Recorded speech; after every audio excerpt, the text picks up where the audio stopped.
කවුරු කොහොම කිව්වත් මොන පවුරු වලලු බැන්දත් වෙන්න තියෙන දේ වෙනවා නවත්තන්න බෑ හීනවලට ගිහින් එන්න කෙටි පාරක් නෑ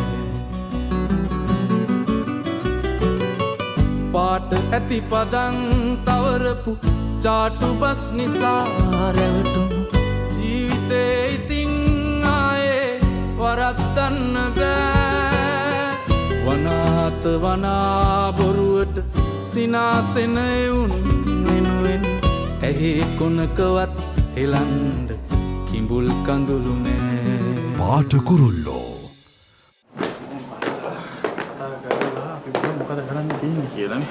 සර් මේ චේමන් සාවද? ඔය නෑ සර් අනේ අම්මේ සර් රද කොම්පැනි මළගයක් මළගයක් කිව්වේ? මේ මළගයක් කියන්නේ සර් මේ මිනිහක් විතරයි අඩු මළගයක් වෙන්න ඕන අනිත් සේරම සොහොන් ලකුණු හැම තැනම තියෙනවා සර් මේ මට සමන් කියපු දේ තේරුන්නේ නැහැ හරියට. සර් මේ සමන් කියන්නේ මගේ අයියා මම සරත් හරි මේ මට කියපු දේවල් කිසි දෙයක් තේරුන්නේ නැහැ මේ අතන මොකක්ද වෙලා තියෙන්නේ? මේ සර් මේ උදාර සරුත් ඉන්නවා අපි යමුකෝ එන්නකෝ Let's go. එන්න sir sir Doctor, sit. Mr. Mark, sit. මම ඊයේ මිස්ටර් ෆොන්සේකාට කෝල් කරන්න try කරා. No response. ඊට පස්සේ මම උදාරට කෝල් කරන්න ගත්තා. උදාරත් ෆෝන් එක පික් කරේ නැහැ. ඊයර පොලිසිය ඇවිල්ලා ඊටපු වෙලාවේ අපේ කෙල්සි මැඩම් වෙනකන් අපි බලාගෙන හිටියානේ. මේ ඒ වෙලාවේනේ මිස්ටර් ෆොන්සේකා කේන්ති අරගෙන ගෙදර ගියේ. ඔව් මේ කෙල්සි මැඩම් ගෙදරින් ඇවිල්ලා දින ඔෆිස් එනවා කියලා. තනියම නෙවෙයි ඩ්‍රයිවර්ත් එක්ක. හැබැයි මේ වෙනකොට ඒ දෙන්නගෙන මට ආමාරංචියක් නැහැ. Oh I see. එහෙනම් ඒක තමයි මට මිස්ටර් ෆොන්සේකාව කන්ටැක්ට් කරගන්න බැරි වුණේ. ඔව් මිස්ටර් මාක්. දැන් මොකද වෙන්නේ?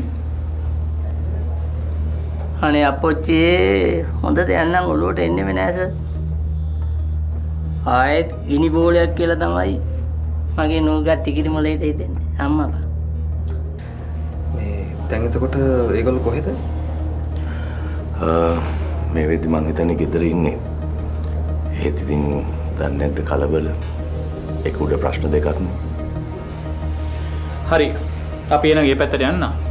උදාර අපි ආයිත් කෝල් කරොත් ප්ලීස් ආන්සර් කරන්න. ඕකේ. අනේ very sorry. දන්නේ නැද්ද ඊයේ මෙතන තිබ්බ කලබලෙත් එක්කනේ. මං ආන්සර් කරන්න. Okay then. No worries. See you soon. See you then. Thank you.